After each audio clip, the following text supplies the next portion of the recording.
Hello, and welcome to Pokemon Aftermath. This is our first full cast recording, and we are excited to share it with you. So just hold on for the ride and get ready for the first ever full cast episode of Pokemon Aftermath.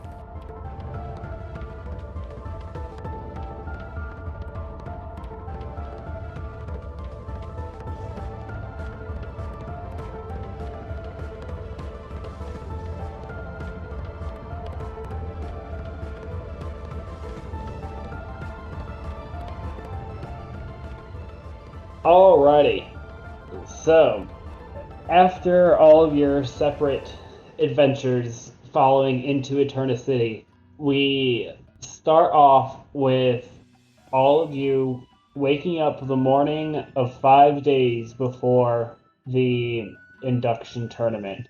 You all get up and you go to the nurses station in the center of the Pokemon Center, and you all kind of see each other there. Would you guys kind of like to just introduce your characters to each other and just kind of describe what you look like? Sure. I will go first. My name is Cynthia Lockhart. I am a Pokemon researcher, and not Cynthia, I'm sorry, Catrina Lockhart. And think of a teenage version or young adult version of Cynthia. She looks like her, has the blonde hair, has the ponytail, black and gold little ribbons that are in her ponytail that she usually wears in like the animes or the video games. However, she has kind of like a black and gold shirt with some blue jeans on, hazel/grayish eyes, and a white lab coat on, and she has her little Growlithe in her arms, named Sapphire, who is all blue. And they're just ready for the induction tournament and starting to venture out on their own. Nice. Let's see, who wants to go next? I can. Okay. So my name is Violet. I'm a very small person. I'm like 4'11". Long black hair, and it almost kind of looks blue or purple, in a different light. I usually always keep it half up. I've got very, very blue eyes, and I'm kind of a slow to warm up to people person. That's about it. And then I have an unknown named Fuchsia. Alrighty. Let's see here. Zephyr, you want to go next? Sure. So my name is Zephyr, and I have teal or green hair, and I have green eyes, and I'm wearing kind of a traditional Japanese clothing that is made up of earth tones. And then I have a little Eevee named Callista that likes to hide inside of my clothing, and normally all you can see is just the ears popping out. So yeah, that's me. Alrighty, and last but not least, here we have Zarin. Alright, so I have black hair and green eyes, pretty apparent, like, scarring from burns, just kind of, like, randomly around my body, some on my face and stuff. Typically have a red jacket and use, like, a little character creator, and I like the aesthetic with some, like, white jean pants. And not often, too forthcoming, but, yeah, always have a Growlithe by my side, and yeah, I'm here for the tournament.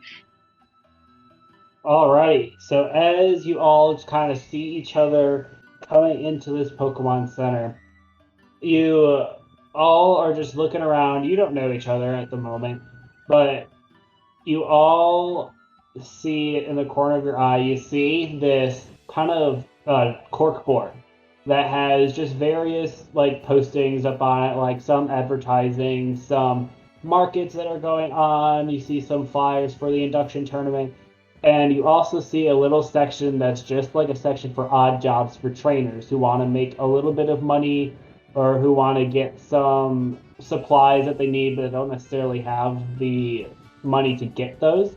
There are some flyers up there as well, as you guys do have a little bit of time before the tournament, which starts about 5 days from now. Yeah, I guess let's look at what kind of jobs are, or can I look at what kind of jobs are posted? Yeah. I also want to.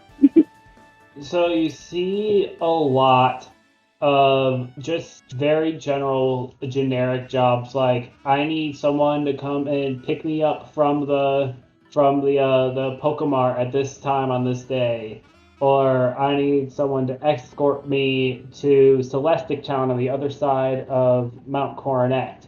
There is one that stands out to you that is simply labeled test subjects needed at the herb shop, where it says we are testing out a new medical supply at the herb store. It is in experimental phases and needs to be tested on the down low. We'll reward generously with money and supplies. Well, I'm all about generous rewards. Sounds like an interesting time. Yeah. It does say more than one subject is preferred. Sounds like a plan. Catrina's gonna go up to the board and she's gonna read that and be like, now why wouldn't they do that in a regular medical facility? That doesn't sound, what was the word you'd say? Ethical? I don't understand people. I'll probably mutter a little to myself if I'm hearing her say that. Sometimes low ethics mean higher pay. Not wrong. Wait, what did you say? You kind of cut out for me. Lower Sorry. ethics mean higher Sorry. pay. Yeah. That's good. She's gonna look over and be like, I'm sorry, were you talking to me when you said that? I turned my whole body so my Growlithe can go, and she goes, Row? Is Sharkface out as well? Oh yeah, absolutely. They're both very confused. Yeah, they have to be. I kind of mutter like, sorry, just thinking out loud. All great minds do that. I mean, except for Bill, he was a weird one that I've heard of. In the science books, he was always trying to experiment with Pokemon. It was very weird, but it's nonetheless. And she shakes her. Oh, don't mind me. And she, with her left hand still holding Sapphire, she puts out her right hand. The name is Catrina. I kind of mumble Zarin and, like hesitantly shake her hand. It's nice to meet you. I see you have a little Growlithe too. Yeah, not as colorful as yours. Oh, Sapphire? Oh, she's one of the newest species that have been found. It's the Delta species. I'm actually looking that up. Researching different species of Pokemon that are not normally what they seem to be, not normally what they are. For example, and she holds up Sapphire here, and she goes, Row! And she smiles. I'm assuming my Growlithe is Sharkface is just staring like with his head tilted like that looks like me but not me. Oh yeah, no, he definitely is full head tilt. It's pretty rare to see one of these. He just kind of like slowly walks up to Sapphire and it's just kind of staring up at her like it's just pure confusion. And I'll put Sapphire on the ground. Like, you can play with him. It's fine. Is it just Growlithe, or is it just does he have a nickname? He actually is called Sharkface. He is a little teethy sometimes. Oh, that's understandable. So is my grandmother's Pokemon, and she has a flashback to like when she was a kid as Garchomp was playing with her. And she was jumping up and down, and she's like, and Garchomp's like biting the back of her shirt as they're like jumping up and down in the air, and she's having a great time. Yeah, I've had my experiences with those. As you guys are there, just having conversation, all of a sudden this strange, weird black shape that just has a large eye just floats right in between you. Just straight up interrupting your conversation. It just goes, unknown! Oh, what is this? Unknown, unknown, unknown, unknown. She starts scribbling. I didn't know they could sing. And she's just scribbling in her little notebook as Sapphire and the other ones are down there. I'm just gonna be like, yeah, sorry, and I'm just gonna kind of grab her and bring her back. No! Oh dear! I didn't know that they could be outside of their caves. How did you get one of these? You know, they kind of just came home with me. Oh, writes down in her notebook again. So, Zephyr, what are you doing while they're all having this conversation? I suppose I would just be observing for the moment, and I guess I'll walk up and introduce myself. It seems you are all interested in the same job as I am. What are your thoughts about it? I think it could be interesting. Interesting is an I guess I'm mostly hoping they pay well, since they seem to be operating on the less illuminated side of science. Most sciences are high risk. Once she hears that, like a lightning bolt goes through her head and she thinks, that's it. I've actually become very interested in this. All right, so do you guys all head to the herb shop? Yes. Alrighty, so you guys go to the herb shop in Eterna City, and you walk in as you see this gentleman with a straw hat and overalls standing at the counter. He has a name tag on his shirt, and his name is Herb. And he goes, "Oh well, howdy, what can I do for you today?" We saw the flyer that you had posted on one of the messenger boards, and we were all interested in it. Oh, well, howdy do. Sounds fantastic. Let's see here. Come to the back with me real quick. As he kind of opens a door that leads to the back of the shop and kind of beckons you all inside. I guess I follow, kind of cautiously, like, ooh, ooh. What does the inside of the house look like? Well, this is like a shop, so it's it basically looks like your generic apothecary. You do see some grass-type Pokemon kind of fluttering around. Like you see some Hoppip, you see some Oddish, and just kind of like the mismatched kind of herbaceous-looking Pokemon. So as you walk into the back, it turns more into like a chemistry setup almost. Like you see the flask with the like loop-de-loop glass pipes that are coming out to a Bunsen burner. And he goes, "Well, this is what I'm working on. I'm currently trying to work on a new formula that can heal any Pokemon's injuries or illnesses. I just need some help with the testing here. I'm wanting to give each of you some of the formula here, and I just ask that you use it on either your Pokemon or some other wild Pokemon you encounter, and report the results back to me here. And if you need, you can stay at my house, which is just above the shop here, as long as you're helping me with this project." Is it kind of like a Breaking Bad situation that's going on? It kind of looks that way, but less drugs. Okay, because I was thinking, when you said herb shop, I was thinking weed shop. So I was just double checking. This is like medicine herb shop. Okay. I mean, it's medicinal I now. mean, to be fair. That's true.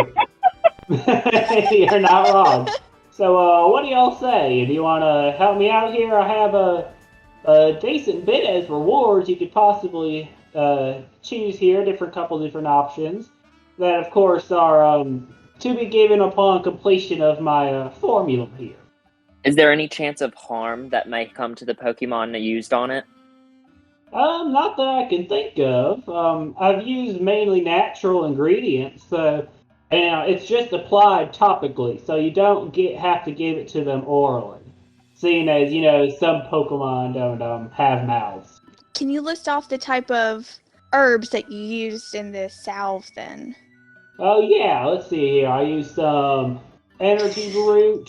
I used some big root, some bright powder, among other things here. Can I make him? Can he write me like a little list of like everything that he's put into the salve?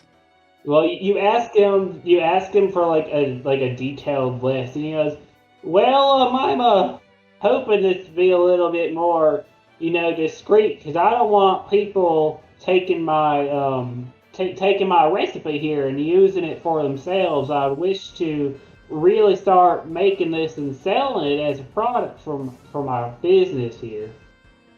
Right, but if it's not done at a proper medical facility and it's not properly tested, you could get shut down. So I'm just double checking the recipe to making sure it's not going to affect any of our Pokemon. I can give you a list, but I can't give you amounts. I'm totally fine with that. Okay, he kind of goes and he jots down just a short little list here for you, and he gives it to you. You read, there is some energy root, there's some heal powder, revival herb, energy powder. There's also some bright powder and oddish leaves. Okay. Would I know from my could I roll anything to see if a combination of these different types of gnome medicines would provide a kind of reaction that the Pokemon would have? Yeah, roll a medicine check. Okay. I'm not great at those, however I can try. So it's just like regular 1d20 plus 3 or whatever your thing is?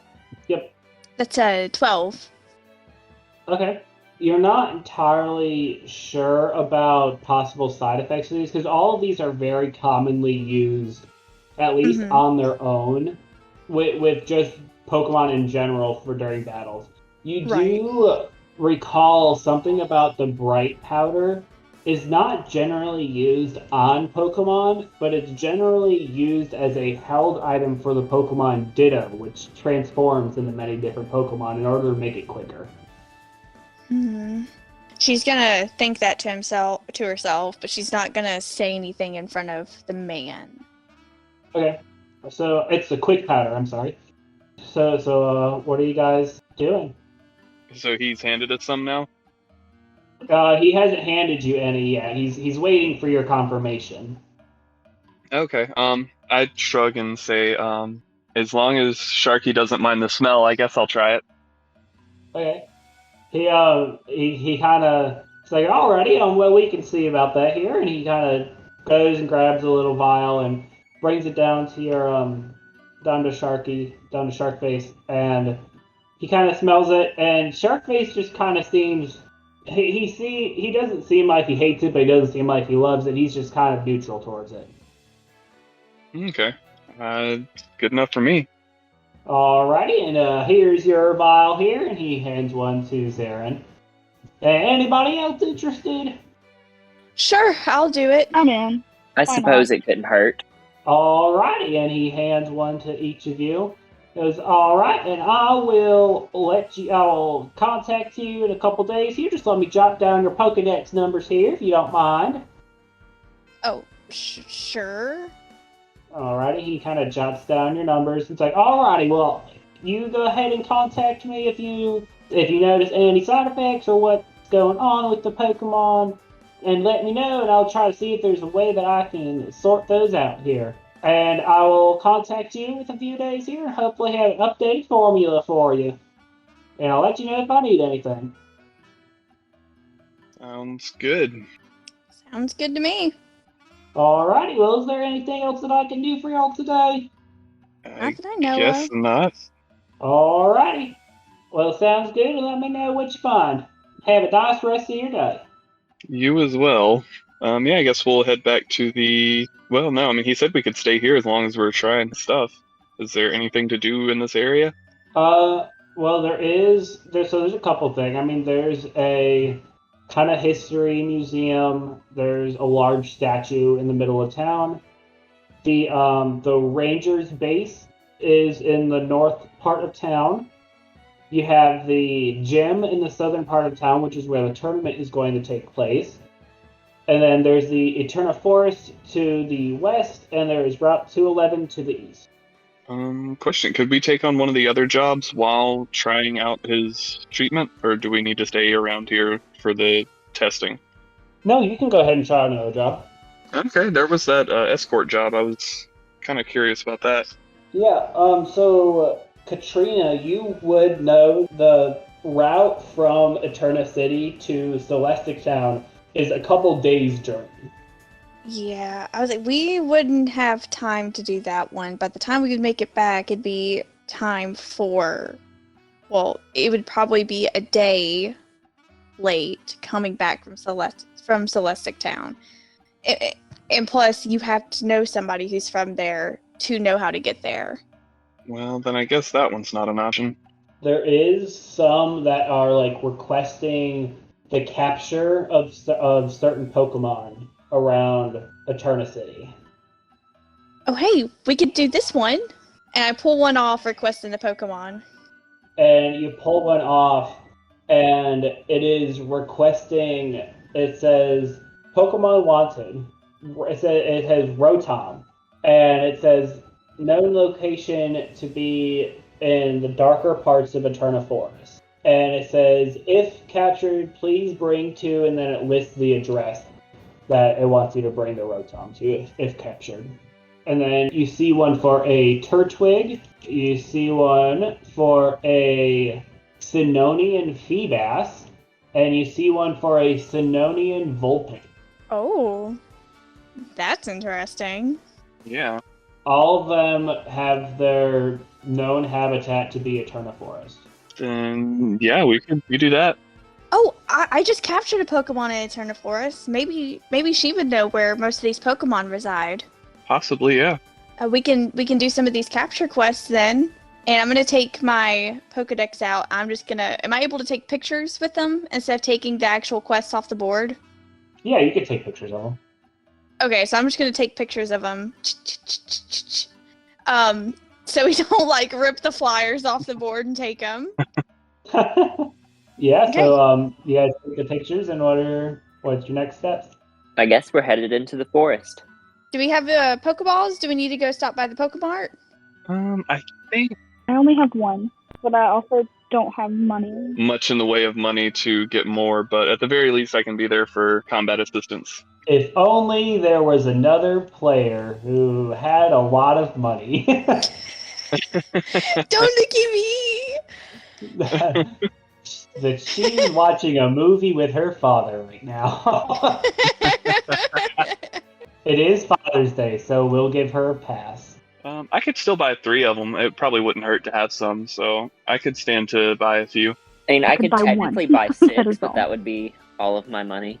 I can give y'all a few of mine. I have a small amount. I have 10 Pokeballs. I'll hang on to. I'll buy a few, and that'll give me 4, and that's enough for what we're going to be doing anyway. I have 7, so So you're buying how many Pokeballs? I'll probably buy 3. That'll leave me with 50 money. Okay. I'll buy one, because that's all I got. Alrighty. So you all head out to Eterna Forest.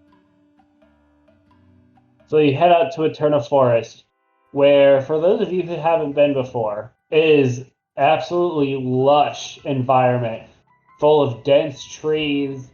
You see some blocks of meadows, and you see some ponds kind of scattered throughout. But the canopy of the trees is just so dense, it actually shades out a lot of the forest. And so there isn't a whole lot of light coming through other than the meadow aspects of the area. And I need one person to roll just a straight d20 for me. I'll do it.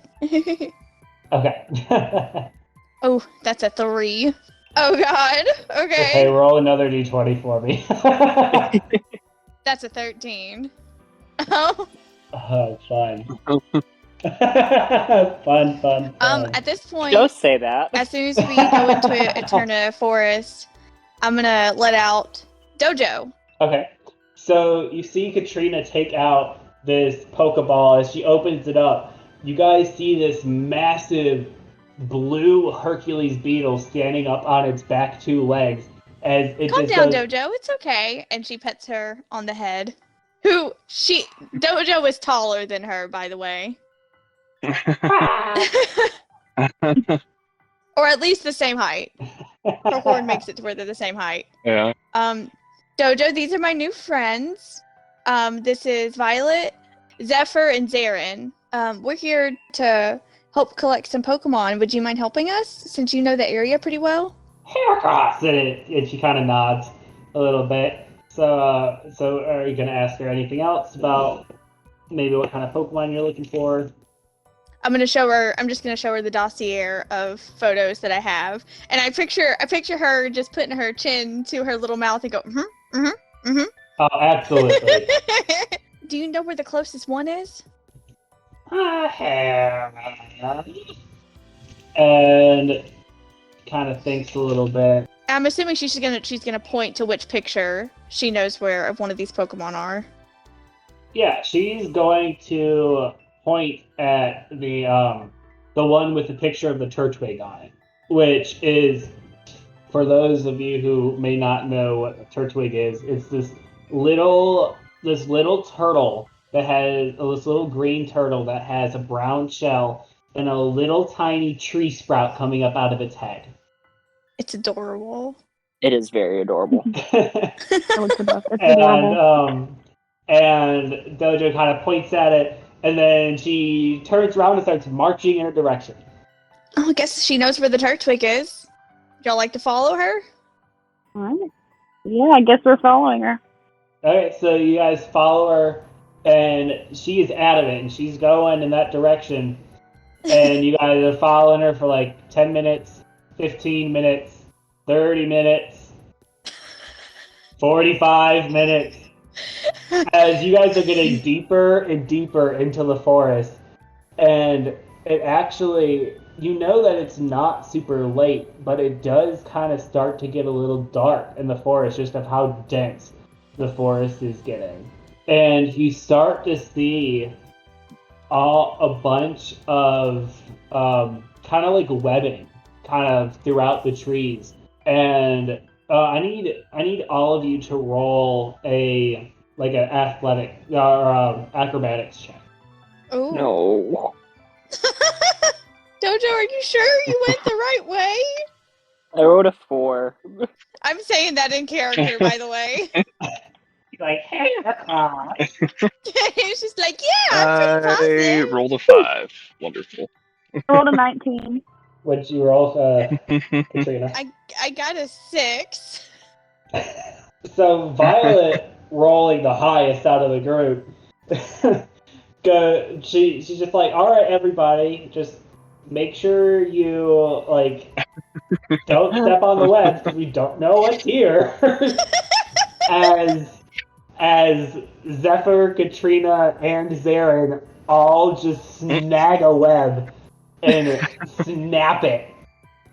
Oh no! As you guys start to hear this massive fluttering sound come from around you, as you start to see these purple and green moths come out from everywhere, and then you see these yellow and black butterflies that look pissed. And you assume that you kind of stumbled into their territory, and they are mad. This does not look too good. Yeah. Heracross? Can you tell them we're friendly? Heracross? And so, she's gonna try. Okay. So, Heracross. As she's kind of sitting there talking to the two different swarms of Pokemon that are there, you notice that they all do kind of land, and now instead of being overly pissed at you, they are just kind of eyeing you warily. Like, okay, just don't do anything stupid. Okay. Are we good, Dojo? Can we keep going? You do have your Pokedexes if you wanna. Oh yeah. Scan them. Boop. Okay. So I want to scan them. I still haven't figured out what sounds these Pokedexes make when they're loading. Do. There you go. Yeah. So you scan one of the yellow and black butterfly Pokemon, And it goes, doo-doo-doo. Beautifly, the butterfly Pokemon. Beautifly has a long mouth like a coiled needle, which is very convenient for collecting pollen from flowers. This Pokemon rides the spring winds as it flits around gathering pollen. And then you look at the other one, the purple and green moth. It goes, doo-doo-doo. Dustox, the poison moth Pokemon. It scatters horribly toxic dust when it senses danger. They tend to gather in the glow of street lamps at night. I think we should just walk away very slowly. Yeah, that might be the safest. I think I So you all agree. kind of start just kind of backing away out of territory, and you manage to kind of get out of that area as Dojo just looks like sad. Dojo's just like Heracross. Oh, what's wrong, Dojo? Heracross. What is? I don't understand. Can I roll Poke handling? Yeah, you can roll Poke handling. It's like I feel bad now, but I want to know why I feel bad. Get a 12. Oh no, an 18. I'm sorry. Okay, so you kind of get the sense that Dojo is upset that she led you in the wrong direction. That she didn't like that she had like a false sense of confidence and her direction going. Oh, it's okay, Dojo. And I pat her back. Like, everyone makes mistakes. It's okay. Heracross. I believe in you. So I think you know what you're doing. You did stop us from getting swarmed. Heracross. And I just smile at her, like, let's keep going. With confidence. She kind of nods at you. And she sits there and that's a much better roll. And she rolled a 3 the first time. Oh no! So she kind of gets up, kind of thinks a little bit more, and turns around in the opposite direction that you were going the first time, and starts marching back in that direction. Probably for about 20 minutes or so before you guys come across this circular grove of trees. And it's surrounded by all these bushes and a very large tree coming up the center. I need a perception check from who's leading the charge here? Heracross. Who's leading the charge after Dojo? I would be behind Dojo, considering that she's my Pokemon. Okay, roll a perception check then. Okay. I gotta look at my perception. Hold on. That's a 13. Okay, so that's enough. So underneath the giant tree in the center of this kind of grove, you see a little nest with a couple of like brown and green eggs, as well as you see some little baby Turtwig kind of wandering around the tree. Oh, I can't take them. I look back over at them. I'm like, so there's a nest. I'm saying this quietly. They're babies and Turtwig eggs. I don't have the strength to do it. I just look down in shame. Are there any adults around? You can roll a perception check for me. I believe the adults would be a Torterra. I don't know if we should mess with their parents. If it's groups of Torterra, I wouldn't mess with them. I guess then it's on to the next Pokemon on the list. Do we have to collect all the Pokemon? No, these are separate jobs. Okay. I mean, it's up to you. Do any of y'all want to try? I mean, I just don't feel comfortable taking small ones. I'm okay with moving on. I don't feel like messing with a whole nest. Violet?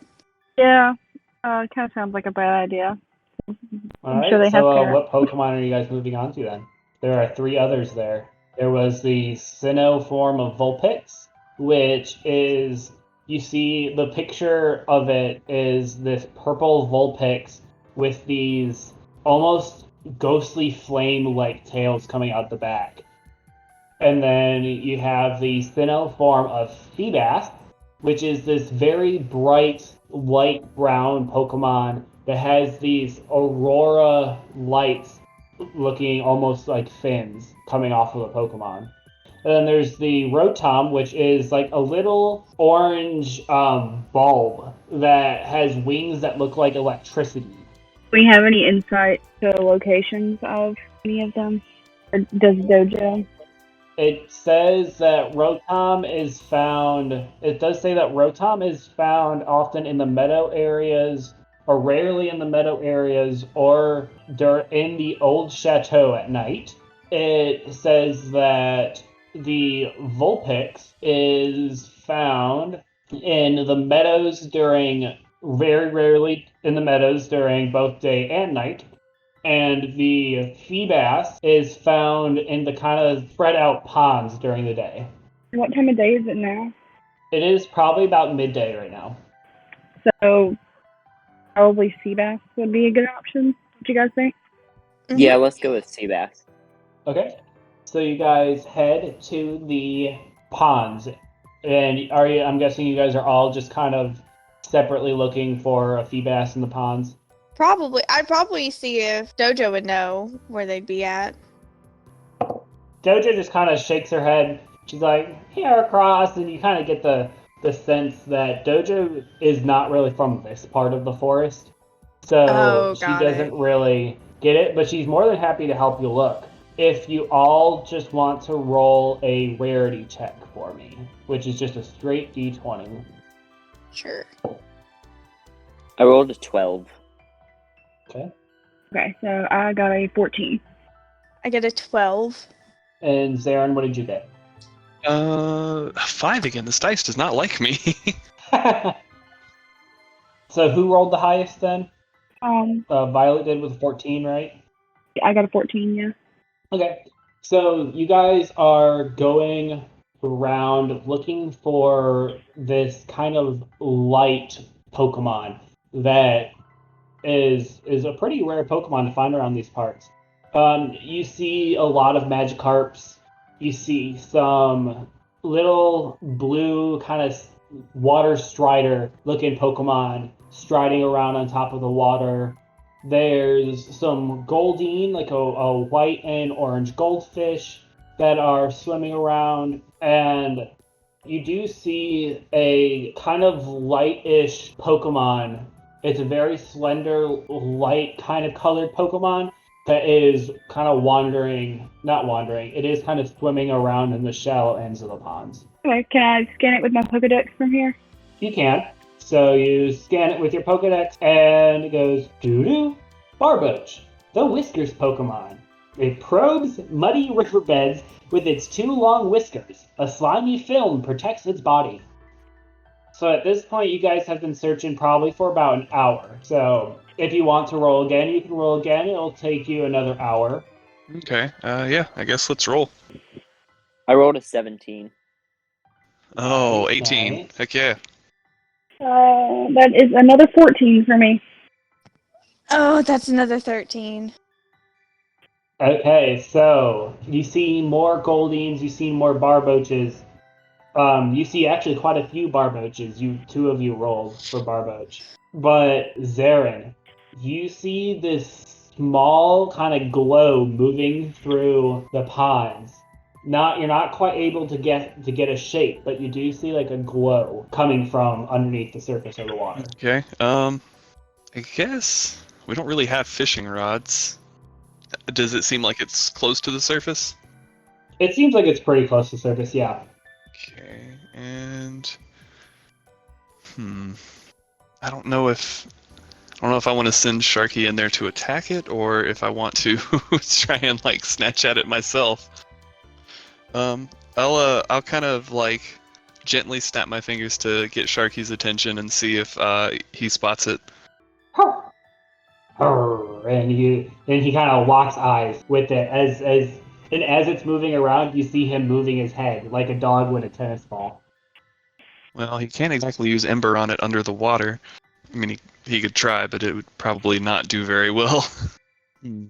Yeah, I guess let me see if I can jump in and try to grab at it. Okay. You can roll either an athletics or an acrobatics check then. I guess since I just expanded my stats into athletics, I'll use that. Okay. Okay, 15. Okay, so you roll. So you wait until the prime moment to jump this Pokemon, and as it comes right in front of you, you jump in, and you think you feel something as it jumps out. You can't quite get a grasp on it, but it jumps out of the water as you see, as all of you hear this splash, and you look over and you see Zarin in the water, and this thing above him as it jumps up. And it just rams you right in the head. That's about right. That's gonna hit. I would assume this would get our attention. Oh yeah, no. Yeah. You heard the splash in the water. Oh, oh God, Zarin, are you okay? I guess we'll see in a second. About to get murdered by a fish. So as you see this fish Pokemon just rams right into your head in the air as it has 25 damage coming towards you. Oh, Jeez. And so, well, it's physical damage. So what do you do when you have physical damage coming towards you? I guess reduce it by defense stat. Right. So that's 30. That's 25. So minus 10. It's 15. Yep. So you take 15 damage. Oof. As you have now entered a battle with a Sinnoh form of Feebas. So you are going to go first. The Sharkface is going to go first. Okay. Obviously, I'm probably rubbing the sore spot on the head pretty hard, but I'm gonna instruct him to try Ember. Okay. So you're going to roll the hit. Mm-hmm. And oh no, I only rolled a 2. So a 2 is actually going to miss. Yeah, I figured. So he goes for the Ember, and the Feebas just kind of spins around and knocks it with its tail as the Ember kind of poofs out. As it is going to go for a tackle onto Sharkface here. Okay. And it goes for the tackle onto Sharkface, and Sharkface quickly dodges out of the way as it right into the water as you see the glowing spot back in the water there. And at this point, if anyone else wants to jump in, they can. Yeah, I'm definitely not in my element type-wise. Yeah. So I'll get Iris out. Okay, so you get Iris out. You see Violet release a Pokeball as you all see this little blue blob with cold white eyes with no pupils and just these little blue whiskers come out as it goes. Ooh. And what is Iris doing? So I'm gonna instruct Iris to use water gun. Okay. What is Iris? I couldn't. It kind of cut out. He'll- Oh. Okay, so Yes, go ahead and King. roll the hit. So just a straight D20. That is an 18. Okay, 18 will definitely hit. Go ahead and roll your damage. 1d8. That is a 4 plus 6 would be 10. So that makes it a 15. Okay, so you see Iris the Wooper just kind of come out of the Pokeball and just sucks in some water as it kind of bloats up, and then it quickly squeezes itself and shoots this beam of water towards the glowing spot in the water. As it goes, psh, you see the Feebas come out of the water as it looks like as it's been hit, and it looks like it's taken a pretty decent bit of damage here. I guess Callista, since she is already out, will try and do a tackle. Okay, so you guys see coming out of Zephyr's shirt, you see these two little ears perk up, and then you see this brown Eevee jump out of his shirt as you see the Eevee run up towards the Feebas. And go ahead to roll the hit. I rolled a 16, Okay, 16 will hit. so 11. So it'd be 21. Okay, so as Callista goes and just rams into this Feebas, as the Feebas kind of shoots back, and the Feebas is looking really rough. Like it looks like if it takes one more hit, it's gonna be swimming out of there as fast as it can. I can throw a Pokeball. I got a 9. A 9 actually will hit. Its Oh, speed thank is God. pretty low. So you throw the Pokeball and it hits the Feebas right in midair as it falls down and floats in the water. As you see it shake once, you see it shake twice, and you see it shake a third time as ripples come out of the Pokeball from around the water, and it goes, ding! Feebas Sinnoh form has been added to your Pokedex.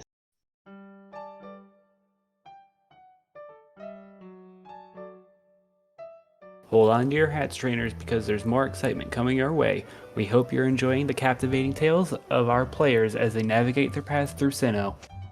We want to remind you to connect with us on social media. Find us on Facebook, Instagram, and Twitter for exclusive content, updates, and peek behind the scenes. Don't miss out on the links in the episode's description. You have something to share? Whether it's thoughts on the story or some amazing fan art, we're all ears. Reach out to us at PokemonAftermathPod@gmail.com and let your voice be heard. Oh, and here's something exciting. Did you know that on Spotify you can actively engage with the show? Take part in our interactive polls and Q&A questions featured in every episode. Your insights matter, so be sure to join the conversation. Well, thank you, trainers, for being part of our Pokemon Aftermath journey. Now get ready to dive back into the action as we return to the unfolding adventures of our players. And I pick the ball up and I hand it to Zarin, the one who found it. All right, fair enough. I guess I don't know if I earned it by getting my skull caved in, but okay. Yeah, so you guys have caught one of the Pokemon you found. So, Amelia, last we saw you, you were out camping in Eterna Forest. And you're camping out there. And all of a sudden you just hear splashing coming from a little bit within the forest. Well, I just kind of go around the corner and take a peek to see what on earth is going on. So you take a peek around the corner just in time to see this guy standing in the pond to just get rammed right in the head by this glowing fish. As you watch that whole battle take place as they catch it. I'm just watching this event happen like, well then, that's one way to go fishing. I just kind of have my head just poking, just watching. Okay. Yeah, so, alright, so what are you guys doing? I suppose we should probably go turn in that Pokemon because it's probably late now since we added another hour. Yeah, it's getting pretty late. It's probably about 5, 6 o'clock. Well, there's some of them that are only out at night, it said. True. We could get this last Pokemon. Yeah. Now would also be a great time to use that salve that we got from Herb. Does it work on people? I don't know. I mean, There's one way to find out. Well, you know, in the wanna cartoons, try? they did eat those Poke treats. That's true. That is true. I might wait till no one's looking and rub a little on my forehead to see what happens. Okay, roll 2d20 for me. And tell me which one is further away from 10. Does this Okay. ibuprofen work? Okay. Well, one is a 20 and one is a 3. So technically the 20 is so further the from 20. 10, yeah. Yeah. Okay, roll another d20 for me. Okay. This is a determined side You're effect. higher than a key Oh. snake in a sugar cane It's a tree. 14. So, you're higher than Arbok in a sugar tree. So you rub the salve kind of on your head where you got hit, and suddenly your head feels so much better. Like, it feels like it never got hit to begin with, as you are healed back up to full. And then you kind of walk out of the pond, and Violet, you turn to look at Zarin, and he is turned a shade of light blue. Oh no. What the heck happened in there?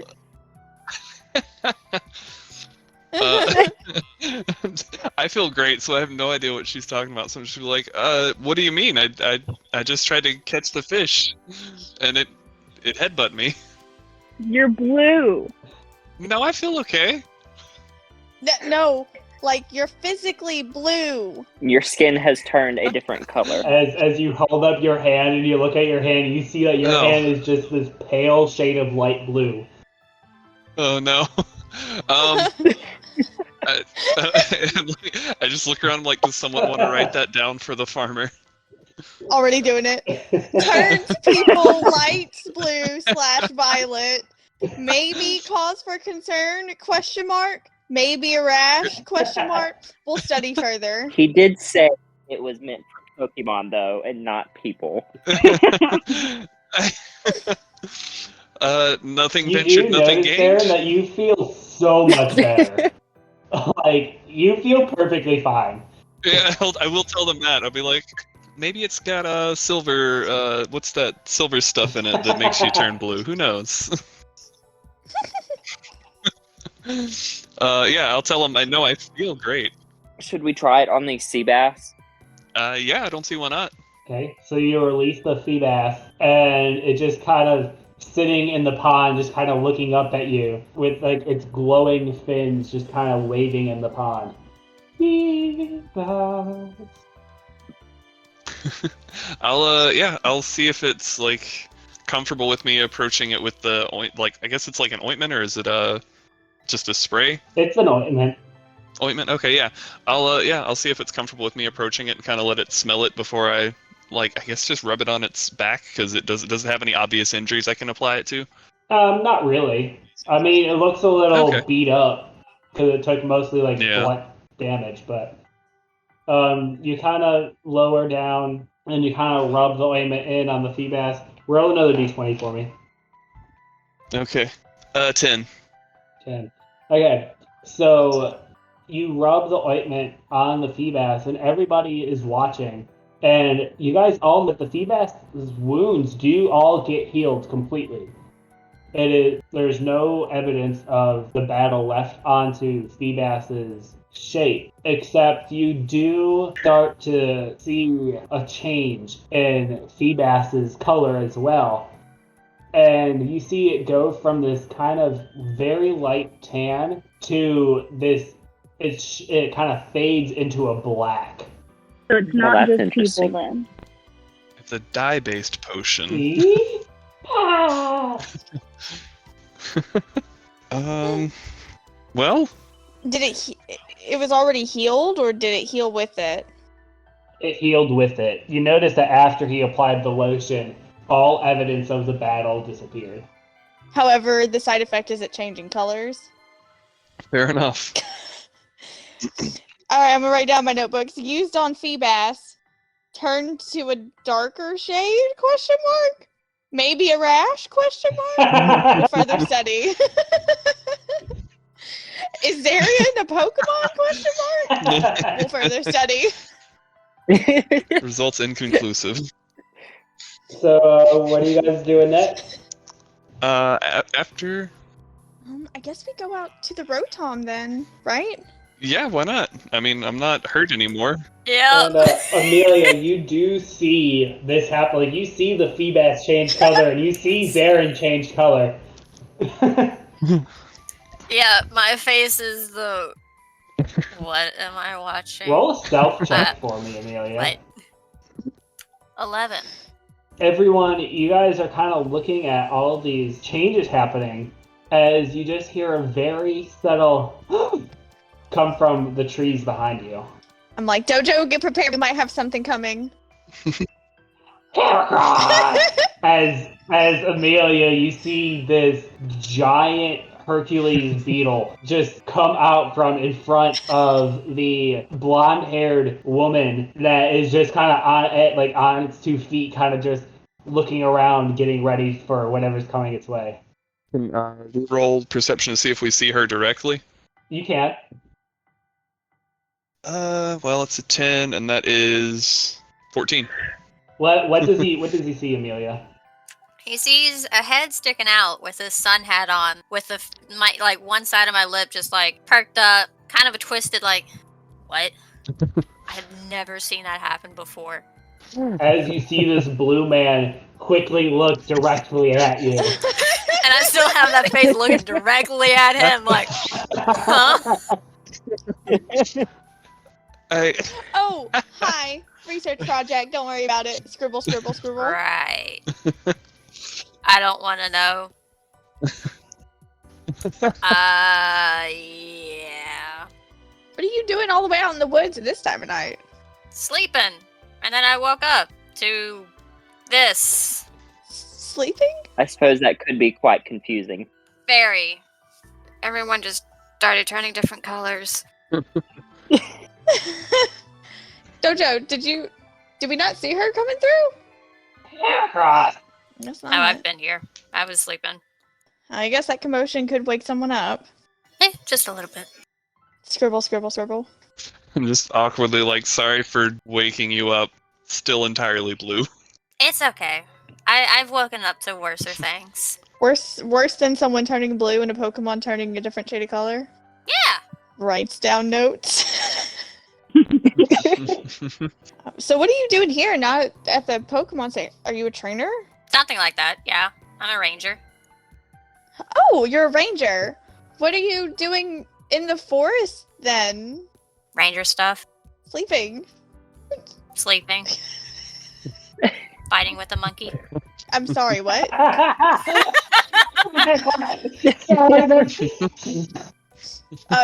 A monkey? What do you mean? Hey, Palm. Oh, okay, those. Those. Careful, watch your stuff. They have a habit of stealing. Oh dear. That's what the extra hand is for. Indeed. And I kind of just glance to my side and I kind of quietly speak to something that's standing beside me. Well then, this is interesting. Could I use Aura Reader to see what all is around her? Ooh, yeah, absolutely. So you kind of tap into your little psychic senses, so your psychic potential, as you go to look at her aura. So you see this kind of yellow aura that is very wavy and very active. You're almost getting the sense that she is utterly trying to figure out what the heck is going on right now. And then you do also see this light gray second aura coming from around her straw hat. And then also my other companion was out as well. Okay. And then you do also see just this kind of light blue and white kind of swirling aura standing next to her. You didn't really notice it at first because it blended very well into the surroundings. But as you look closer, you start to see this almost cat-like Pokemon. You see it's white and it has ears that look almost like mushrooms. So this is what you guys are seeing next to Amelia.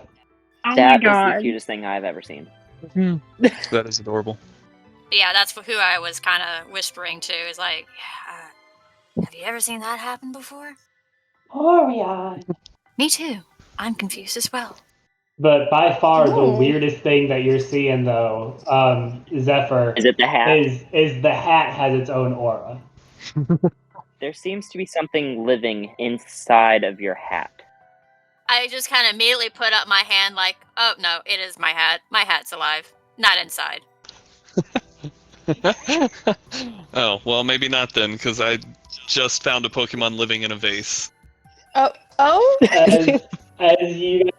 As she says that, you guys see these two little black eyes appear on the hat, and this little spry smile appear on the straw hat. Oh, what? Hide your snacks. He likes taking them. What is that, if you don't mind me You have your asking? Pokedexes. Oh, that's right! Pull my Pokedex out. I walk out of the bushes at this point.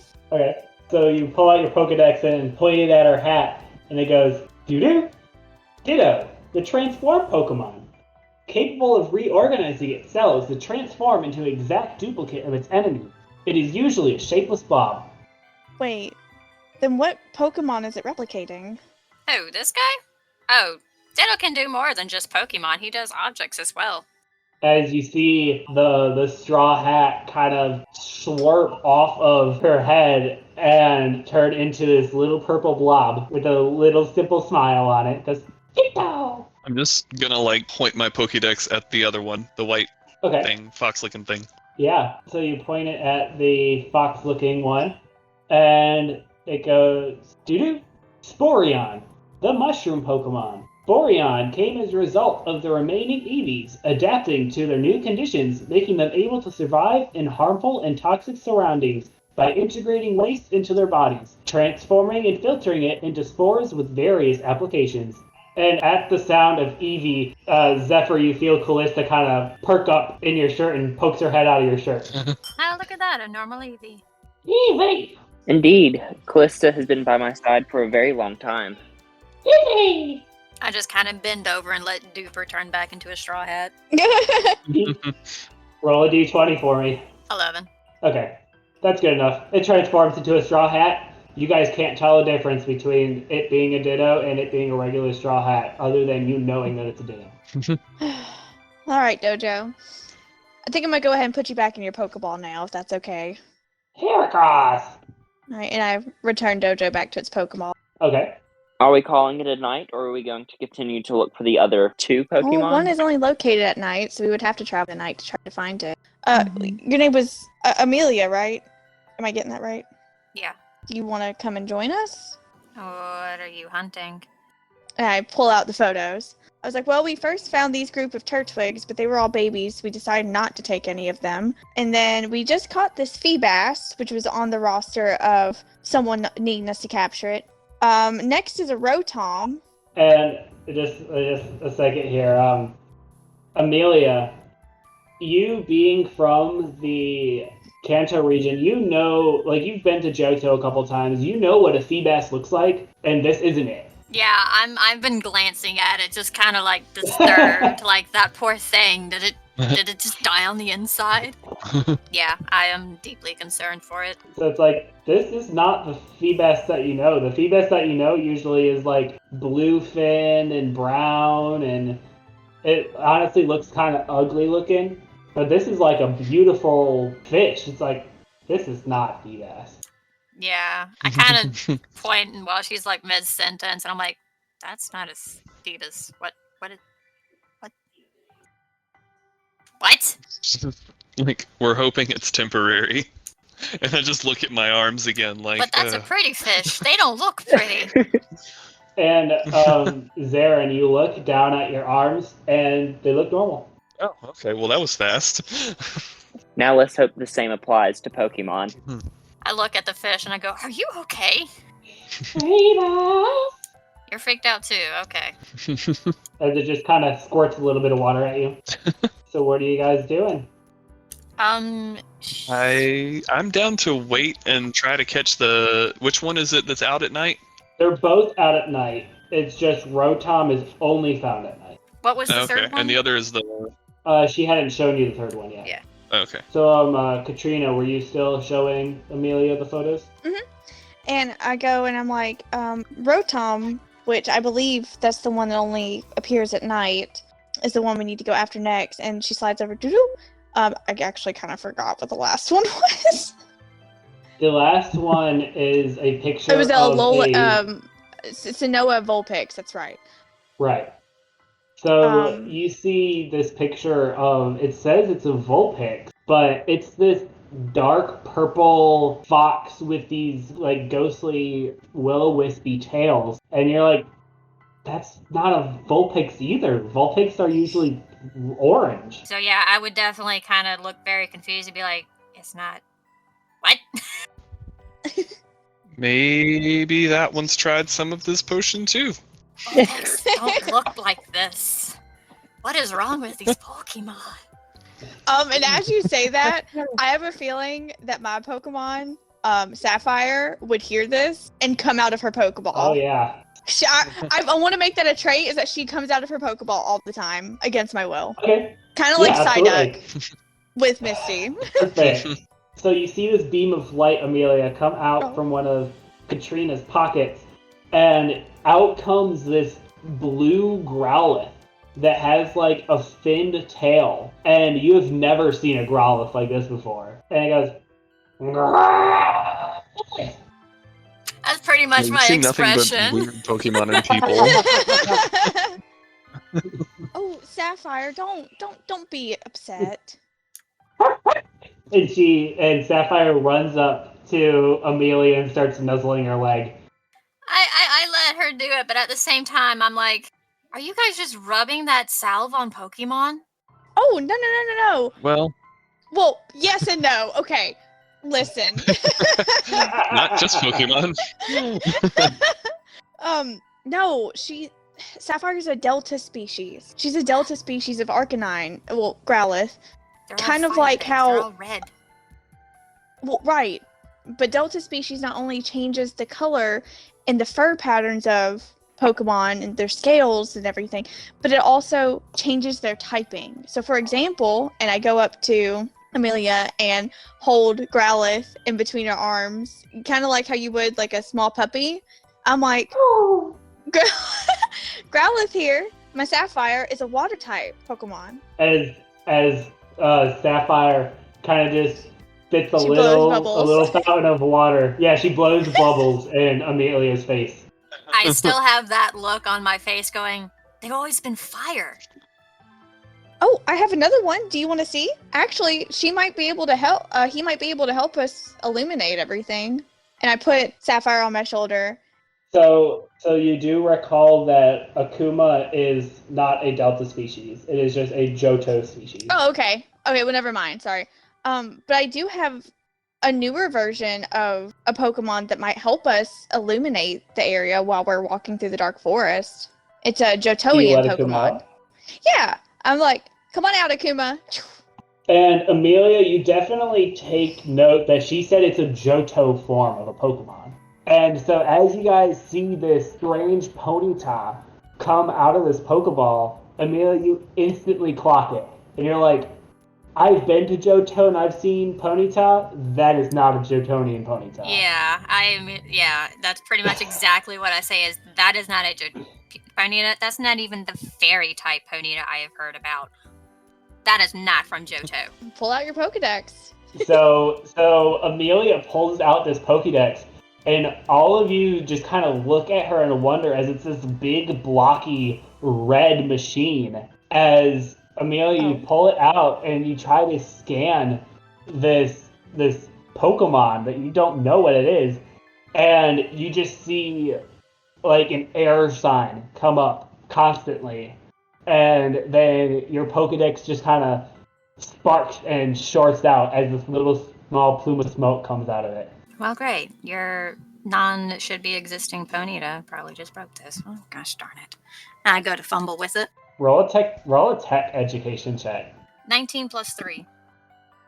Nice. So you kind of pull out like a little screwdriver out of your pocket, and you kind of tweak with it a little bit, and it comes back on, and it just says, "Unknown Pokemon found."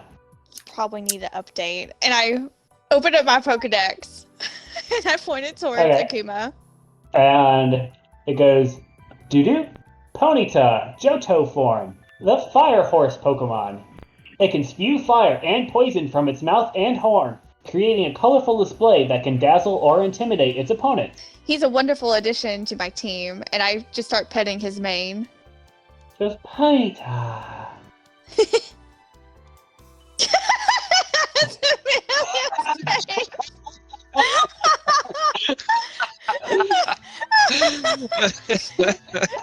Just the what the hell? Eyes.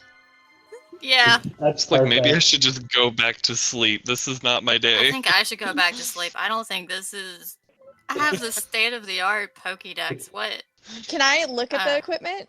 I hand her. Can I tell if this is outdated or not? Roll a technology education check. Yes, sir. That's a unnatural 20. Nice. So you don't quite know, like you can tell it's a Pokemon, Right. Very obviously it's Pokemon. And you flip it up and you kind of look around a little bit, and you flip up a little thing that says Pokédex 3.0. and it says copyright of 1996. My dear. And I I turn it around so she can see. This is from 1996. Yeah, it is 1996. This was straight of the art, brand new. Is it 1996? It's not 1996. Is No, it? the year's 2050. Yeah, the year is 2050, my dear. Are you okay? Are you sure you didn't take any of these drugs? No. Anything with a current date on it. And I just slowly take back my Pokédex. I'm sorry. You said you were a ranger? Do you know my mother? Yeah, I pull out my credentials. Do you? And I look at. I would know what the credentials look like, correct? Growing up around all these people. Oh yeah, you do see that it's a ranger's license that usually you see on older people. Like you usually see on people in their, like 60s or 70s. And you do see that on date of birth. How old is Amelia? She is, I think I said she was 18, because that would be the required age for getting a license. Yeah. So you see born in 1978. And I just kind of take it out of her hands. So, I look at I show her the Pokedex. I'm like, this is the date and time. Are you okay? And I show her the physical date and time. And so she pulls out this Pokédex, and it looks like a thin little piece of plastic that it comes up, and there's like, as she pulls it up, you see the screen is almost like a hologram as it comes up, and she pulls it up as the date and time. There's something wrong with your screen. I look back at everyone else. I'm not going crazy, am I? I know you're blue, but was blue. I've recovered. You're not blue. Oh, okay. Oh, I wasn't looking at you. I thought you were still in It's Dark. Yeah. Akuma's over here next to me. Do we have anything else that might indicate like technological growth since then? I don't think anything in my bag. Trainer's license isn't really gonna. I mean, it would have a date that it was approved on, I guess, but that's not gonna be much in the way of evidence because it could. I mean, it's just on paper. I mean, you can come back to the Pokemon Center with us and see, like, it's pretty solidly 2050. I kind of just look. It's 1996. I don't know what you guys are on. You guys need to get away from that ointment. Well, it's possible we've gone back in time since the, everything that's happened today. But maybe we should just see what it looks like when we get out of the woods. So are you guys going out of the woods, or are you guys going to continue searching for Pokemon? I mean, we can search for Pokemon in 1996. That's not going to stop us. Yeah, we can search, yeah. I mean, do we want to go back and we can just search tomorrow night, maybe, or we can continue going and get the Rotom? Do you know what a Rotom is? You don't mind me asking? Roll a Pokemon education check, Amelia. That will be 18.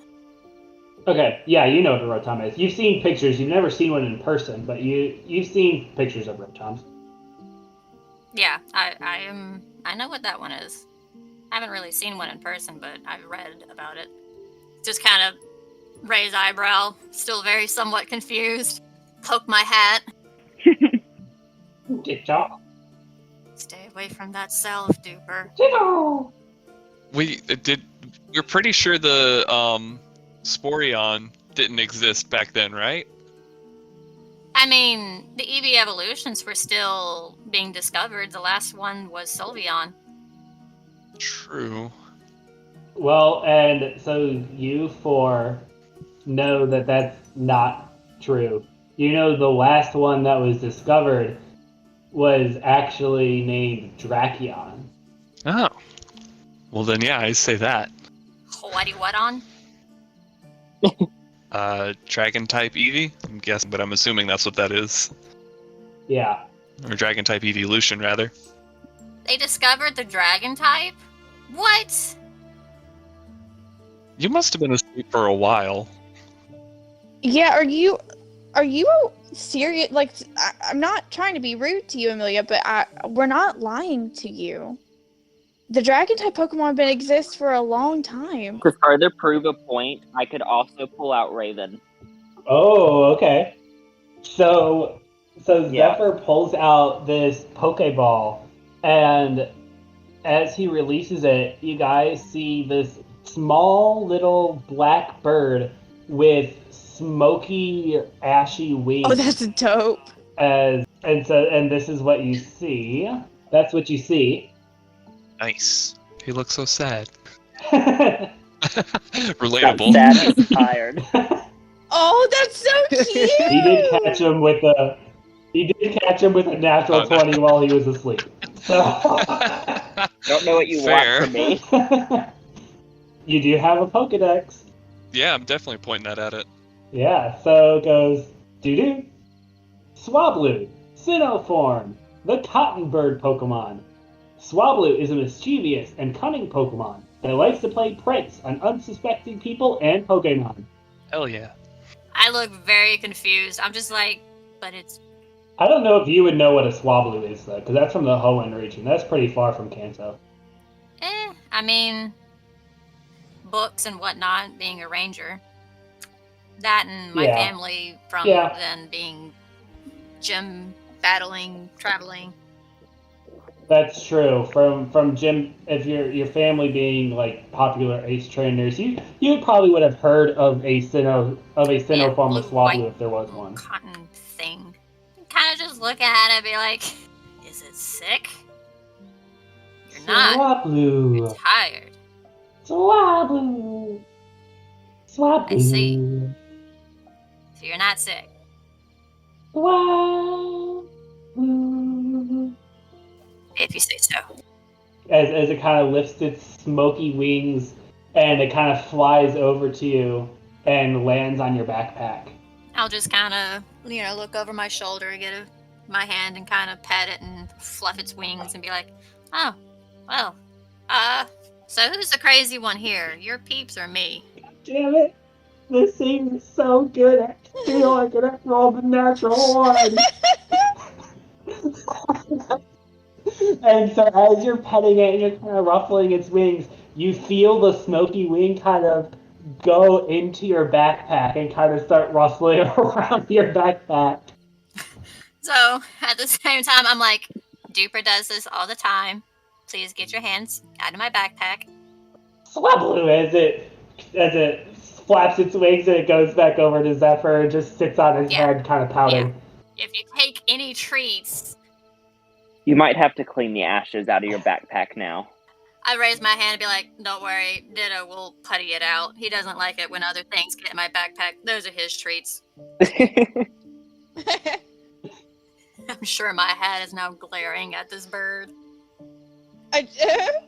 Oh yeah. So you guys see the two little eyes pop out as you just see these little angry black dots staring at Raven. All I can picture is like in the animes, whenever they get jealous, like red eyes will go, and like red eyes will start to like. Oh yeah, no, absolutely. And you see like little anger points. You see his little like itty bitty hand form and little two eyes, eye to eye, just doing that, like two fingers pointing at your eye and at the person that just like.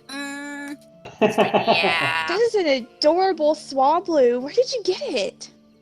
Where did I get it? In the plains outside. Yeah, you got it. You got it on Route 211. Oh, it's Yeah. beautiful. Swablu. Yes. Stroke of luck on I'd say the same finding thing him. with the Kuma here. As you see Swablu just kind of like posing. It's yeah, it's like Swablu, Swablu. As it does as it makes its like smoky wings into a bunch of different shapes. His ego's large enough for both of us. Duper being Duper. As you see, it's so as it's sitting on Zephyr's head, you see the smoky wings kind of turn into like a smoky form of a straw hat. Okay, yeah, see, now this bird has challenged Duper in his territory. Let's see, what do I need to roll so Duper can do the ditto face intentionally and do what he's been doing? Oh, he can just do it. He can just do it. Okay, then a ditto with the ditto face mimics your bird. They're just both in sync. So you see, yeah, exactly. You see this straw hat turn into a form of the Pokemon that's sitting on Zephyr's head, but it has just these two little simple eyes and a straight mouth coming out as it starts mimicking everything that Raven does. It goes, did. My face just looks defeated and be like, look at what you've started. He's going to complain about this for days. He's a petty little putty. I'm gonna like poke Raven on the forehead and say, "Stop being so rude." So lovely. As you see Raven turn into the beam of light and go back into his Pokeball. Well, he took offense to that. Anyways, I kind of poke Duper, like, Duper, you can stop now. Ditto! As it turns back into a straw hat. Alright, so what are y'all doing? As I say, we should probably get moving if we're gonna look for the Vulpix, purple or not, but preferably purple since that's what they're asking for. I still just look so confused when you say purple. I mean, both. They're both out at night. Are we looking for the Vulpix or the Rotom? And it does say that they're both That's fair. found in the meadows as well. Alright, well, let's head to the meadows. Okay, so it takes you a little bit to trek back to the meadow, or to trek into the meadow. And as you get there, night falls, and you see just kind of bug Pokemon illuminating, like little bug firefly Pokemon illuminating all around. And you hear rustling in the leaves, and you see some of those blue and green moth Pokemon that you registered as Dustox fluttering around. Go ahead and if you're searching for these Pokemon, I need everyone to roll a rarity check, just a straight D20 for me. Rolled a 10. Okay. I rolled a 3. I got a 16. 4. 5. Nice. Nice. Okay. So, most of you see like these little cricketots going through the grass, or you see some starlies fluttering up ahead. One of you even sees a Zubat kind of hunting for its prey. But, Catrina, you see a small little ghostly tail disappear into the grass. Oh. I guess I'm gonna go and investigate that. Walk very quietly over there. Pull out my Pokedex. Okay, roll a stealth check. That's an 11. Okay, not bad. So you're rustling through the grass, kind of chasing after this pale blue ghostly tail, and you get to a clearing, and you see this purple fox Pokemon with this fiery will-o-wisp of a purple tail and this bright yellow eye just kind of sitting in front of you, kind of licking its arms and cleaning itself. I'm gonna do the dumb thing and just... okay, so is there like a mute section on the Pokedex to where it'll just give you like subtitles? Yeah, you can do that. Okay, so I'm gonna do that, and so I can do it quietly. And scan the Pokedex. Yeah, so you scan the Pokedex, and it reads Vulpix Sinnoform, a ghost-type Pokemon. It says, its flames are not hot and only radiate a mild warmth. It is said to reunite humans with the spirits of the departed by creating wisps from the ends of its tails to follow them. Oh! And I'm going to use one of these Pokeballs and just surprise try to capture it. So how does the surprise work if I'm throwing it from the back and trying to surprise it? You're going to roll the hit with advantage, and then it is going to roll to try to escape with disadvantage. So I'm just going to roll a 2d20. and I'll take the highest from that because it should say. So I rolled a 17. So it's going to roll this with disadvantage. Oh, that's close. Oh. Okay. So you throw the Pokeball at the Vulpix and it catches it off guard. And it shakes once. And it shakes twice. And it shakes a third time. Uh-huh. And it goes ding. Oh, thank God! Vulpix Sinnoh has been added to your Pokedex. Okay, and then I'm gonna pick the ball up, be like, "Thank you," and I'm gonna hold the Pokeball up, and be like, "Hey, I got it!" and just kind of wave in there. I got the Vulpix. Now we just need a Rotom. If you guys want to search for another hour, you can roll again. Yeah. Awesome. Yeah, we're already here. Why not? Oh my God, I got an 18. I rolled a 17. Nice. My dice got caught on my thing, so I'm gonna try again. 7. Oh my god. I keep throwing it on the floor. Okay. 18 as well. Oh wait, no, 19. Nice. Oh yeah. It's a 12. 12. Okay, so you guys see a plethora of different Pokemon. You see Amelia, you see another Rattata kind of scurrying around. Violet, you see this strange bee-like Pokemon that looks like it has like a red feather boa on it. That its antennae are kind of glowing, and as well its abdomen is also glowing bright light like Firefly. Raven, you see you find this Dustox, that moth Pokemon that you guys had seen, just kind of sitting right there next to you, kind of feeding on the leaves.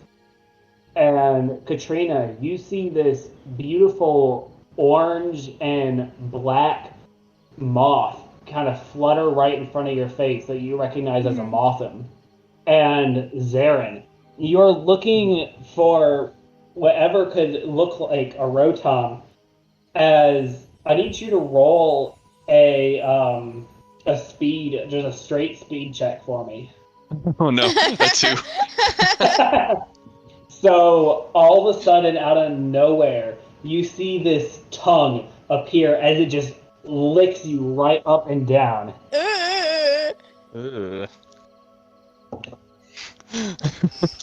As it's going to have 15 physical damage coming your way.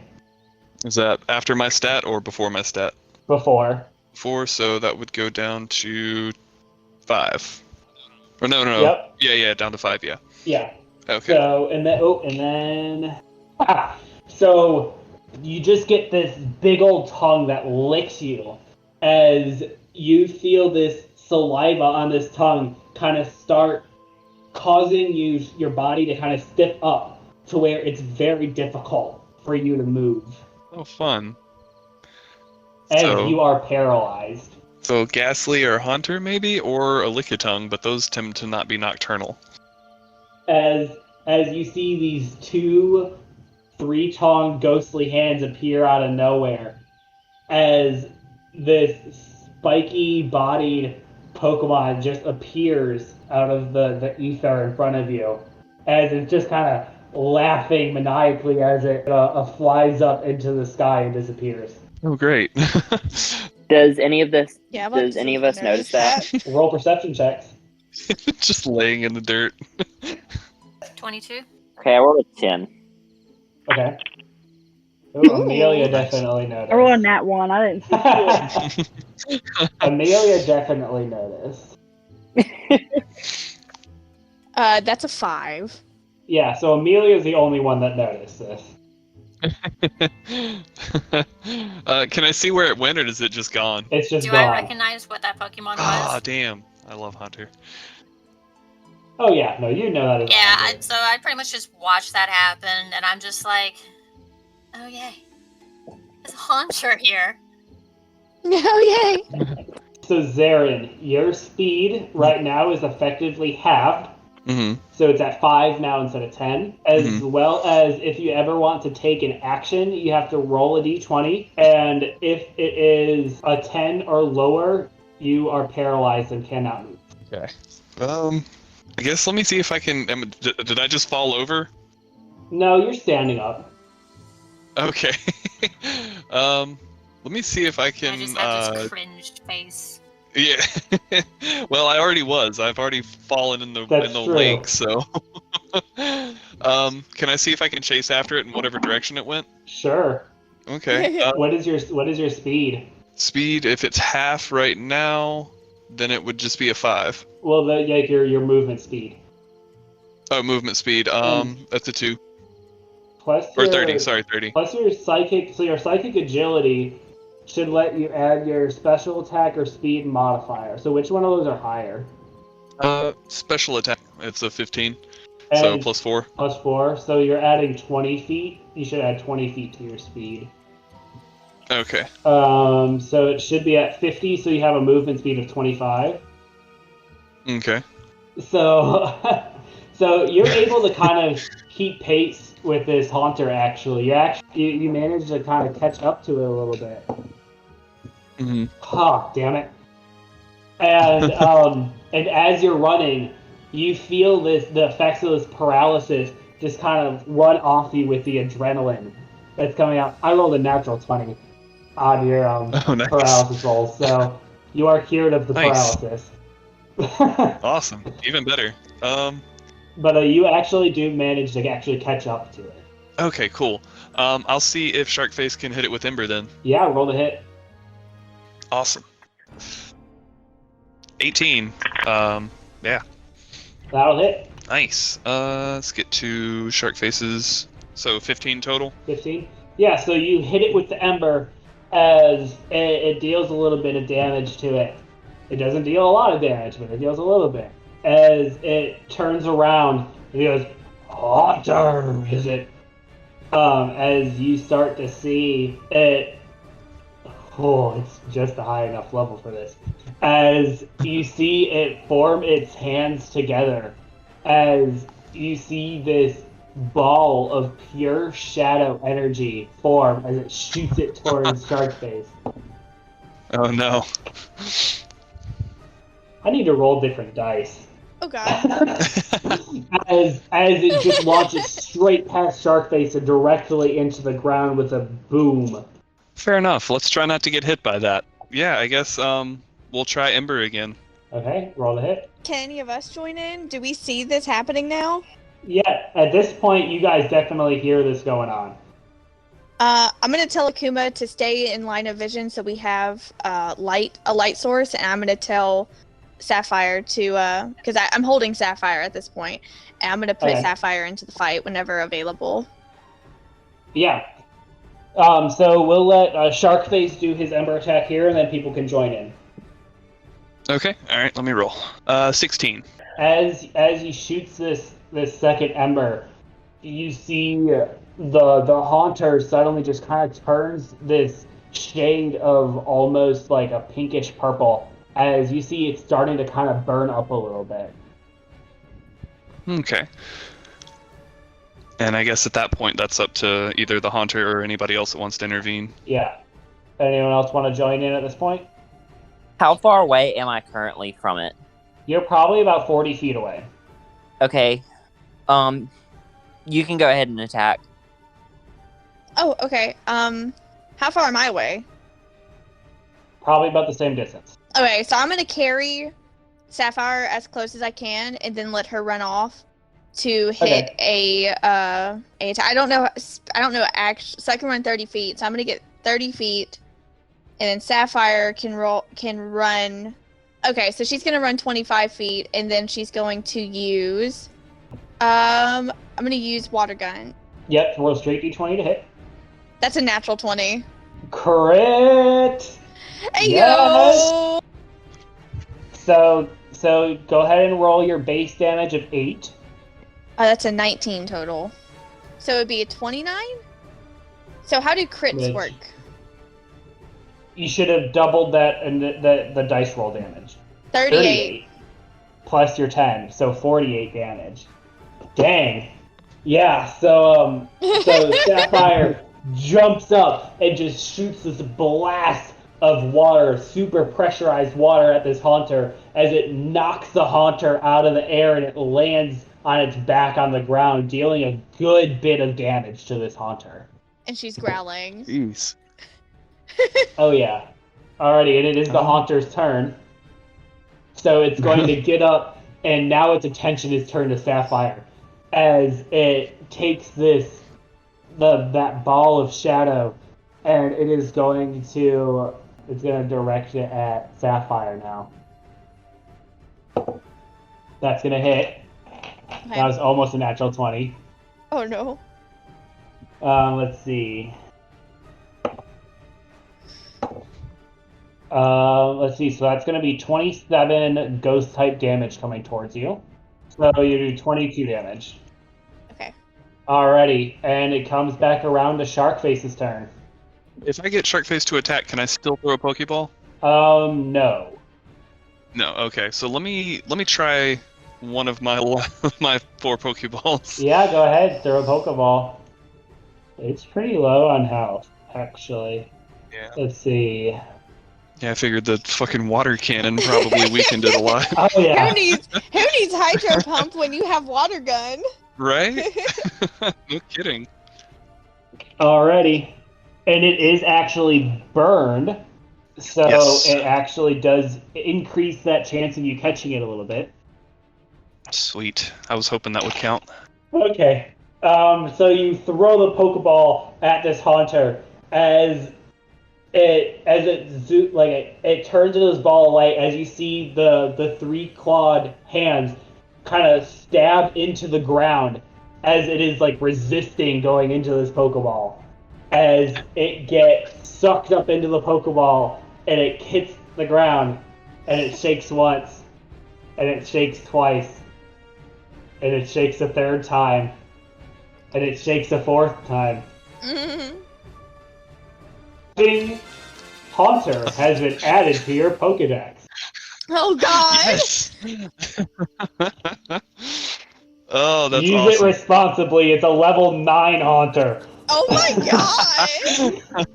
which is the equivalent of a level 27 Haunter in the games. Jesus. All right. Heck yeah. I'm okay with that. Use it responsibly. Am I even like right? You still Oh, haven't. man. You still haven't released. You or Violet still haven't figured out what your rental Pokemon is either. Yeah. No, not yet. I Just am think looking forward to having level, that. a high level Gengar at this point. I'm sorry. Right? No, you're good. You're good. Yeah. I don't even know if I will evolve it. I love the aesthetic of Haunter. Like, I don't know. He's always looked like one of the coolest first-gen Pokemon to me. Oh yeah. That's fair. But I might. Gengar's cool too. Am I still able to like to use Haunter at level 9 right now? You can. It might not. Oh, that's a good it might not point. listen. Yeah, that's what I was thinking. Okay. Yeah, I mean, it barely went in the Pokeball. It fought real hard to get out of it. It's real angry. Yeah, it was not excited. It's like I was like imagining like someone taking a toddler from their legs and pulling them across the ground, and they're just like digging their hands into the ground, like, no, don't take me. Okay, wait. I want to do 2 things. First, I want to let Sharkface sniff the new Pokemon, the Pokeball, Okay. and see his reaction. He sniffs it and he instantly starts barking at it. He's like,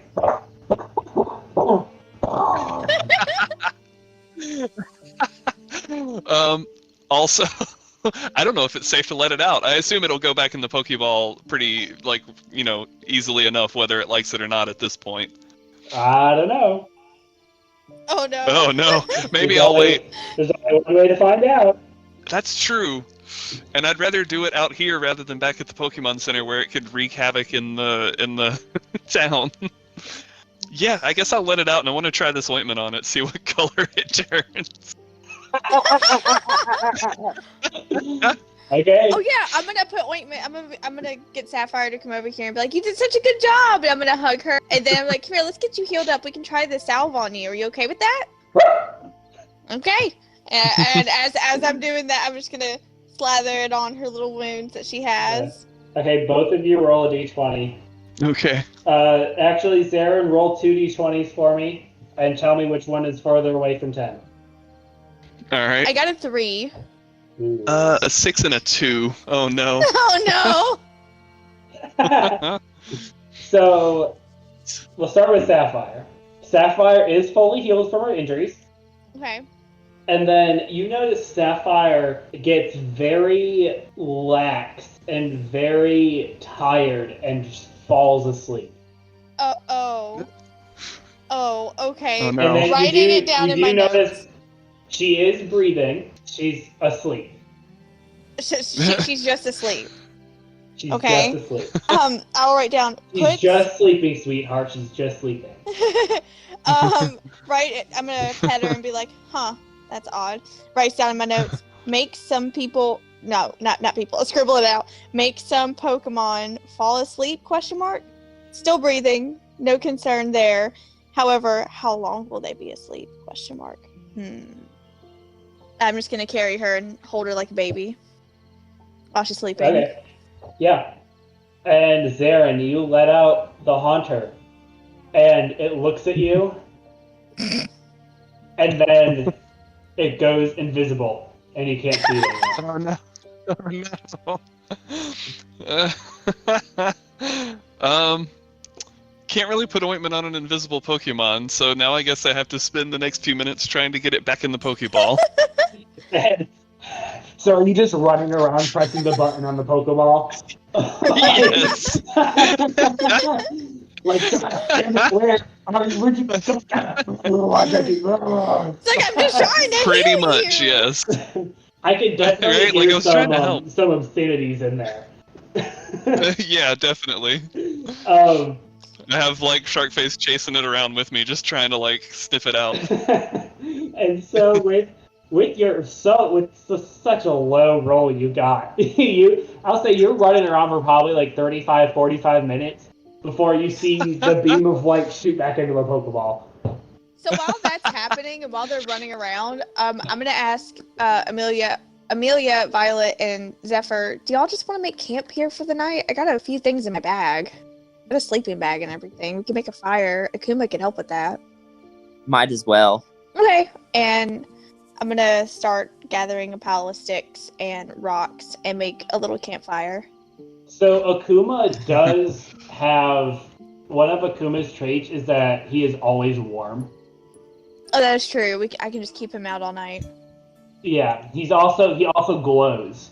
Like he can emit light from his back, from like that lava river in his tail. Mhm. It does emit a little bit. Yeah, we of might light. as well.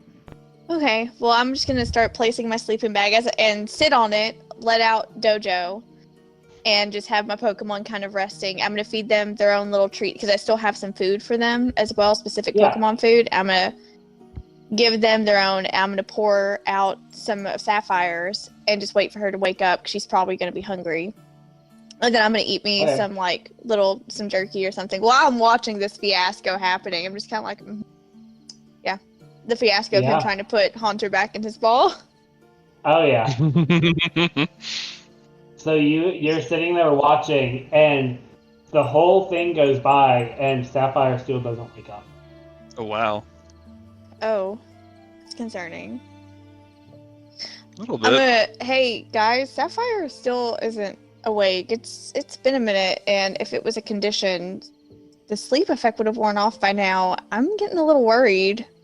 We could always go see Nurse Joy in the morning. I mean, yeah. I mean, I'm up to risk the trek back if I mean, it's not like the tournament is anytime soon, so if we need to take a rest during the day tomorrow, we can do that. And it's, partly my fault she got hurt because I started that fight. Oh, it's okay. She would have wanted to jump in anyways. I'm gonna try to wake her up and see if that helps any. Like, Sapphire, wake up! I got some food for you. Put some food next to her little nose. Roll a Poke handling check. Oh no, I got a nat 1. So you try to shake Sapphire awake, and she's still asleep. She's still breathing. She's just asleep. Oh no.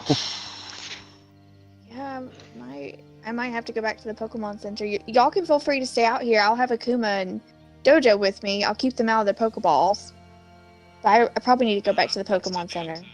No, I'd still be up to go back. I think that'd be, especially since we have the Pokemon that we need to turn in anyway. Because I have the Phoebus and And I have the Vulpix. Well, no, who has? Yeah, you have the Vulpix. Okay, yeah. And we never saw Rotom. Are the rest of you okay with that? I don't want to do something I don't want to do. That's fine with me. So I guess I pack up all my little Pokemon, my Sapphire's food, and I would return the other. I think I'm going to return Dojo back into her ball, but I'm going to keep Akuma out to keep it lit for us so we can have a clear path going through. Yeah. I'm going to roll up my sleeping bag. Absolutely. Are you riding Akuma? I can do that? Oh, wow, it can. Oh, yeah, I'll just ride Akuma then. Oh, that's awesome. So you guys head back to the Pokemon Center, and it's probably about 9 o'clock at night or so, and you hand to Nurse Joy, and you hand all your Pokemon over to Nurse Joy that were in the battles, and she goes, alrighty, I'll take care of these, feel free to come by in the morning and pick them up. Okay, sounds good. Alrighty, and you guys go to your rooms, and Amelia, do you get a room at the Pokemon Center? I would have stayed in the forest. Okay. Yeah, I would have snuck off during that Haunter fight. Yeah, so you guys notice once you get to the Pokemon Center that Amelia is no longer with you. Is she not here with us? I'm just an illusion. Okay. Weird. The forest might be haunted. Possibly, or she's a weird time traveling lady. I mean, there are deities that can time travel, so who knows? Yeah, I mean, everything looks the same as when we left here, so this city is still in 2050. Well, we still have to find Pokemon, so... Yeah. Well, we could go ahead and turn these ones in the morning. I have the Vulpix up with Nurse Joy, making sure she's okay before I send her out to wherever she's going. Yeah, I'm assuming you guys are giving Nurse Joy the Pokemon you caught. Mm-hmm. So we're going to fade out from the Pokemon Center as everyone is asleep in their beds and sleeping through the night with some new friends, some new allies, and potentially a new way of healing Pokemon. And that's where the session is going to end for tonight.